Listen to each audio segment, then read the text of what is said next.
અંકલેશ્વર તાલુકાના જીતાલી ગામમાં વરસેલા ધોધમાર વરસાદના પગલે અનેક સોસાયટીઓમાં પાણી ભરાઈ જવાની સમસ્યા સર્જાઈ હતી। અશરફ પાર્ક સોસાયટીમાં કેટલાક મકાનોમાં પાણી ભરાઈ જતા ઘરવખરી સહિતની મિલકતને નુકસાન થયું હતું। અંકલેશ્વર પંથકમાં વરસેલા ધોધમાર વરસાદના કારણે જીતાલી ગામની અનેક સોસાયટીઓમાં વરસાદી પાણી ભરાઈ જવાની સમસ્યા સર્જાઈ હતી। જો કે ઘરોમાં પાણી ભરાવાની સૌથી વધુ અસર અશરફ પાર્ક સોસાયટીમાં જોવા મળી હતી, જ્યાં ઘરોમાં વરસાદી પાણી ઘૂસી જતા રહેવાસીઓને ભારે હાલાકીનો સામનો કરવો પડ્યો હતો અને ઘરવખરી સહિતની મિલકતને નુકસાન પહોંચ્યું હતું। સ્થાનિકોના જણાવ્યા મુજબ રોયલ રેસિડેન્સી તરફથી વરસાદી પાણીનો યોગ્ય નિકાલ ન થતાં તે અશરફ પાર્ક સોસાયટી તરફ વહી આવ્યું હતું। પરિણામે અશરફ પાર્ક સોસાયટીના અનેક ઘરોમાં પાણી ભરાઈ જતાં રહેવાસીઓને ભારે નુકસાનીનો સામનો કરવો પડ્યો હતો।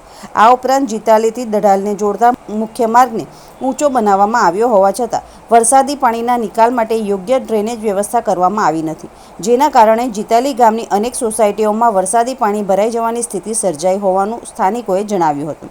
સ્થાનિકોએ તંત્ર સમક્ષ વરસાદી પાણીના કાયમી નિકાલ માટે અસરકારક ડ્રેનેજ વ્યવસ્થા ઊભી કરવાની માંગ કરી છે, જેથી દર વર્ષે સર્જાતી પાણી ભરાવાની સમસ્યાનો કાયમી ઉકેલ આવી શકે।